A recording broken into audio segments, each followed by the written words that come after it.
And we are live. So yesterday, depending on when I put this video out, Bungie released a developer preview of the Final Shape, and I kind of want to give my thoughts on, well, my takeaway on what was shown. I'm not going to do a proper deep dive because you got your ass across and your dados, as people like to say, dado in your opinion has arrived, and they put out their own videos. So definitely look into to those guys if you want in-depth looks. But for me, I just want to highlight what I found interesting and just give my overall thoughts on what was shown. So I'm kind of, let's hop right into it. Now, the first thing I want to talk about is the new enemy faction called the Dread. And if I can recall correctly, we haven't had a new enemy faction since Forsaken. And I don't know how long that's been since Forsaken with the Scorn. We finally got a new faction. And that's what I was looking forward to with Lightfall. And I don't want to go into a rant with Lightfall, but one of the things about Lightfall is that with the pyramid shits finally coming to Soul and having the proper attack on Earth and the Traveler, you'll expect to see a full faction of enemies, and it was this Cabal with one Tormentor. Turns out the Tormentor was part of a full enemy faction. So I want to go over real quick what those factions or the units of those factions with the Dread. So we had the Grim, which is, as I described, a flying bat with a gun, and it looks like a flying bat with a gun. And I just want to say, these dudes got like the dopest metal album cover of all time if they put one out, like this the Dreads or something like something stupid like that. But with the Grim, they have the ability to, well, for one, fly, as well as Screech, which they said would suppress your ability. So if I wonder how frequent that Screech is going to be, and imagine coming across a horde and they just keep yelling at you and you can't use any of your abilities, or I think, like I said, suppresses, and typically suppress just cuts off your abilities altogether, and not going to be a lesser. You can only do a limited amount. Like if it's everything, though, it adds to the experience. Next, we have the Husk, the dual wielders over here. And these are the dual wielding melee units that can leave behind a Geist, if I'm saying it correctly. And think, if you're familiar with the light moths from Witch Queen, the little arc moths that are a pain in the ass the first time I had to deal with them, because you didn't expect them. Sometimes they just blow you up randomly and you're playing solo by yourself and now you got to redo the whole set. Anyway, yeah, they're going to leave behind a Geist, and you have to make sure you kill it before it kills you and blows you up. And it looks to be like it'll be a bigger unit to hit versus the flying mouse, which were small. And it's like, I mean, my aim is terrible, but hitting those mouse were a pain in the ace. And then we have the Attendant and the Weavers, which are Scions with stasis and strand abilities. The Attendant, I'm assuming it's going to be, yeah, Weavers, you know, it's in tight. The Attendant is the stasis wielder, so you're going to be frozen by those guys. And then you have the Weavers, which are the strand users. And their whole shtick is, well, for one, to use a strand. And also, they will tag you with strand and then pull them towards you, or pull you towards them. And the way they describe it in the Vidoc is 1v1. It's not a problem. But when you have a whole horde of these guys, it's pulling you across the room.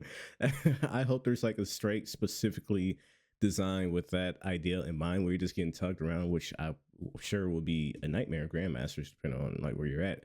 But one thing, as I'm watching this, I'm thinking to myself, if anyone's familiar with JoJo's Bizarre Adventure, and it was Jotaro versus Dio, and Jotaro was like, you know, I can't punch you if I don't get closer. And I'm just thinking, okay, you pull me towards you, but I'm just going to punch you in your face. So, I mean, it's a win-win for me. But anyway, and then we have the Subjugators, which they announced with Final Shape the first time, and the Tormentors, which everyone should be familiar with from Lightfall. So that's the new enemy faction. And like I said, these guys are cool. I'm happy that we have a proper faction. Unlike with Lightfall, where, you know, like I said, the whole pyramid ship showed up and there's nothing. Now, the biggest thing, depending on, you know, who you ask, is this right here, Prismatic. We got a new subclass in the game. A lot of people were assuming like a new darkness subclass, because we got three light subclasses and only two darkness. They said, nah, we're just gonna merge everything that we got, and there you go. So the way Prismatic is going to work is that you will be able to mix and match different aspects from different classes. So here we have the Prismatic Hunter, which has a Void aspect, which off the top of my head, I don't remember the name, and Winter Shroud. And then you got a Shuriken for stasis ability and a Solar Grenade, and they have their own unique fragments down below. And Transcendence, which is a ability that you have after you deal enough damage with light weapons. Let me scroll up a little bit. So you have, this is a full meter, which they actually will go into detail down below. Find that. Boom. So the way prismatic is going to work is that you got 2 meters. On the left, you have stasis or darkness, and on the right, you have light. So the way this works is that by dealing light abilities or light damage, so solar, void, and arc, you'll build up the light meter, and by using darkness damage, so strand and stasis, and note that it's damage type, so your weapons, your abilities, you'll fill up the meter, and when you fill up the meter, you become transcendent. Now, when you become transcendent, you have a unique ability tied to your character. So think like a pseudo super of sorts. So the hunters, although prismatic is going to have allow you to mix and match your abilities, your aspects, your grenades, etc., it seems that the grenades are going to be unique to each character. So the hunter has the hellfire grenade, which is a stasis and solar grenade, whereas the titans have electrified snare, which is a arc and strand ability, and Warlock has the freezing singularity. And I just want to say, freezing singularity kind of sounds cool. I'm a hunter main, but that sounds pretty cool. So that's how that's going to work. And while you're transcendent, it says that you'll somewhere's around here. It says that you have increased ability regen as well as a slight increase of damage. Now, one thing I do want to say also is that with kinetic damage, you'll fill up both meters, I believe, but only by a little bit versus dealing with the proper damage type. So, but where do I start? Like I said, Acid Cross and Datto, they do a proper breakdown. If you want a proper breakdown, I'm just gonna nerd out a little bit. This stuff looks broken. I'm just this looks broken. And okay. So playing a lot of Borderlands and other looter shooter games where you're not really trying to focus on balance. Like, of course you have balance, but the over the top stuff you do in Borderlands versus like Destiny, it's more tame. Like I said, you still have balance on both sides of the game, so you don't completely break the game. But with Destiny having some abilities not merged together, like you can't use. Here's an example, okay? With this, especially if it's useful in the Crucible, you're gonna have a cold snap grenade and a weighted throw knife, right? So now you freeze dude in place, insta kill. Freeze dude in place, insta kill. Now, granted, they have the ability cooldown changes, blah blah blah. That's gonna be annoying. That's gonna be annoying, right? But when it comes to the PvE side of things, like you can have restoration, right? And woven restoration and woven mill if there are fragments for that. And you can have Devour, and I believe down below they say somewhere along the lines like Frost Armor and Woven Belt. The matchups are gonna be wild. You can be amplified. You're gonna be tossing. They had a example of using the Warlock melee ability. So the way they have it set up is that you have the Archer Warlock slide melee ability, but with the Stasis melee equip, you can use it 3 times in a row. So you can slide, slide, slide. I don't want to bro, it's gonna be a nightmare in PvP, but in PvE this is gonna be wild and pretty fun.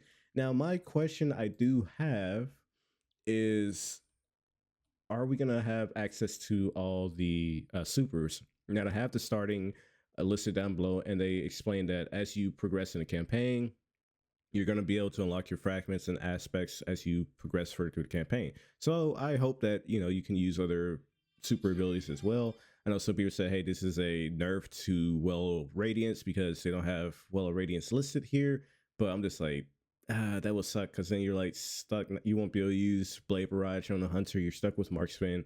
You're stuck with Shadow Shot, Deadfall. So I highly doubt you won't be able to use Well of Radiance, like, unless that's a very specific one that is like, nah, but this is our nerf to it. You want to use Prismatic, you can't use Well of Radiance. Get good. But people are still gonna be like, I don't care if you could throw fireballs and ice. I need you on well. I'm sorry, my Warlocks out there, but the matchups, I am like, I can't, bro. They show like running around with a combination blows with Winter Shroud, so you're dodging freezing enemies around you, punching them, freezing, punching, freezing. The combinations are just nuts. And I think with the Titan, which might be a new aspect or something, because I don't think he was using Kepri's Horn or Kepri's String, whichever. I can confuse between the two exotics, unless it was the armor, the class item, which we'll talk to a little bit later.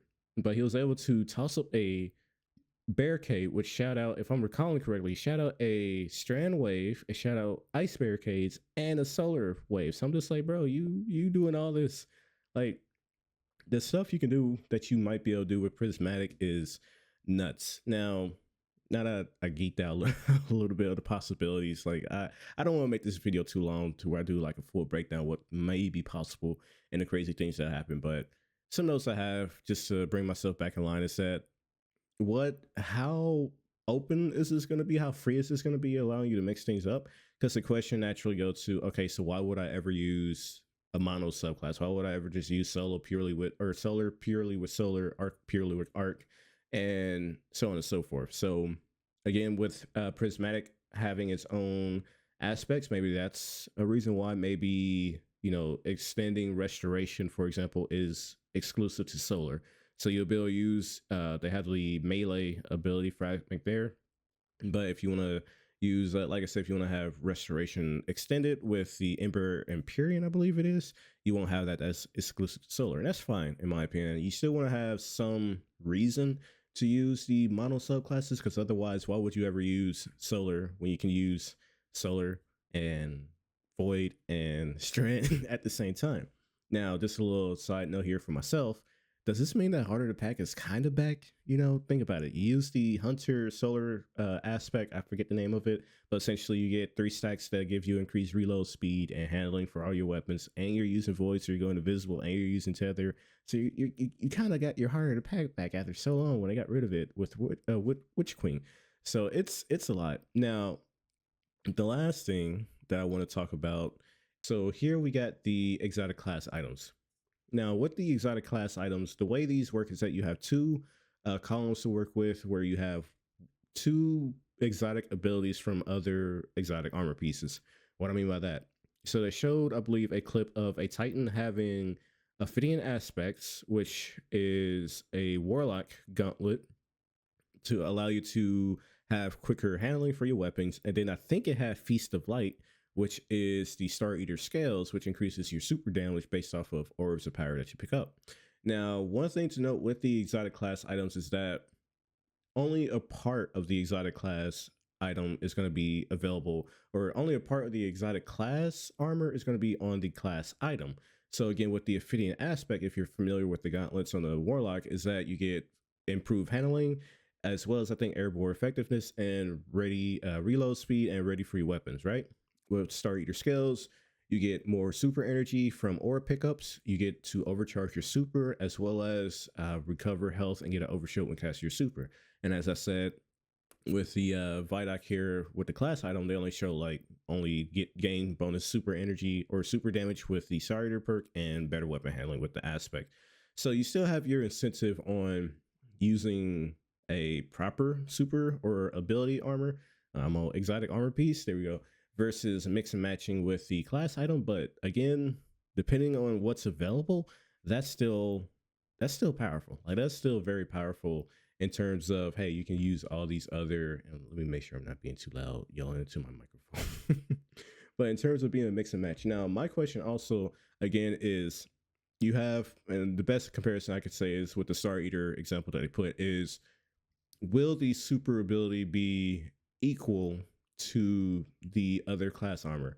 So what I mean by that is, I don't know the numbers off the top of my head of how much super damage you get for Star Eater scales, but let's just say the Star Eater scales armor gives you 200% more super damage, right? Whereas the Star Eater exotic class perk or mod only gives you 150% now, and spread that across all the other exotic class armors. Either, hey, you got the I think I saw increased melee damage over a certain time or being surrounded. I think the Warlock example was like, hey, they had a bond where you had the first one of the perks for Centelceps, where you're surrounded by enemies, gives you increased melee damage. So the question is like, hey, again, is it like, I know that there's Centelceps, but say you get 300% with Centelceps and then only 200 or 150% with Centelceps class perks. So there's going to be things that are going to keep things in check to an extent and still give, have relevance, or have other exotic armor pieces have relevant uses, because as I say, you don't get the full ability. But I wonder, as I said, is it going to be well, the part that you do get is equal to the other exotic armor piece, or is it you only get half of the armor and half of the active effect? I think that's the best way to sum it up. So yeah, it is about damn 15 minutes. So yeah, that's I don't want to go any further with this, so I'm just gonna bring things back and do just like a recap. Essentially, for one, I love the new enemy variant that a new enemy race that they introduced. The abilities and the play styles and have you really alter how you play against those guys is going to be interesting, especially the little scions pulling you. I swear, give us this a room where it's nothing but the strand to just bounce you, pulling you back and forth. Right. The prismatic subclass looks awesome. They're like I said, they said this is kind of gonna break the game. I'm sure they have some limits, and I would like to know what those limits are. But it looks awesome, and I'm completely fine with this over a new was it a red subclass, red darkness subclass. I'm fine with what we got. The exotic class armor looks again, lack of better words, awesome. The way that they're going to limit which part of the exotic armor is understandable, and that's how they're going to be limiting things in that area. But still, it looks the possibilities that you're gonna have are just endless. I want to say endless. There's obviously there's cap, but it's gonna be endless on what you can like. Again, you can get Devour, Woven Mail, and Amplified or Radiant and Devour, and like the stuff that you can. It's gonna be wild. And also, I appreciate how they have the buffs and debuffs on the buffs on the left side and the debuffs on the right side. Thank you. The amount of times I'm just like, hey, what's this ability cooldown at, or this debuff at? I don't know. You got too many things on the screen. Like, oh shit, I don't want to get on topic. So all of that prismatic looks phenomenal. The class hunter, the class ability item, exotic class ability item, fantastic. The grenades they're limited, but I hope they're useful and powerful, because it was safe to be like, back to D1 where it's like, damn, I don't have void on my hunter. So, well, I mean, you got everything else available to you, but it's like, man, I kind of wish I could use other grenades. But what we got, it looks phenomenal. So overall, what we're getting with the final shape, I'm interested. Okay, coming off of Lightfall, which I'm sure a lot of people were kind of the same as that. I was disappointed with how Lightfall turned out. So seeing what we're getting now, I'm excited. Right, I'm not gonna be like, oh my gosh, Bungie's back. Oh my gosh, it's gonna be the best thing since sliced bread. I mean, gameplay wise, Destiny has always had phenomenal gameplay, in my opinion. Gameplay looks solid as usual. And we're getting new subclass or new enemy variants, so that's one of the biggest gripes I had with what's that word looking for? Lightfall. See, I can't remember Lightfall. So there's that at least, right? But I'm really hoping they deliver on the campaign. I know Destiny hasn't always been the best when it comes to the story, at least the main campaign story, the lore side of things. If you're reading grimoire cards, weapon tabs, exotic tabs, etc., like Destiny has story. And Lightfall's story was just, it was trash. It was terrible. I've heard some people like, the campaign was good as a shooting arena, shooting gauntlet. Like Destiny has always had a good shooting arena, but Witch Queen's campaign was solid. Like the actual story was solid. Lightfall was a disappointment. And now that this is going to be the final chapter of the Light versus Dark saga, or Light and Darkness saga, it's like, you guys gotta land, like really, really land on the story side of things. It sucks that the way that they told the story of the Witness and their origin was a cutscene instead of putting it in Lightfall. It's the narrative side of things were just lacking in Lightfall. So I really hope that the narrative side of things in Final Shape are very well done. I know they'll have further content after this with episodes. So I hope it ends on a strong note and not like, oh, read the episodes to figure out more what happened. Like, no, let Final Shape close out on a proper ending. And then, of course, the universe itself continues with the Light and Dark saga has a proper ending. So overall, like I said, Prismatic looks awesome. Exotic class abilities, phenomenal.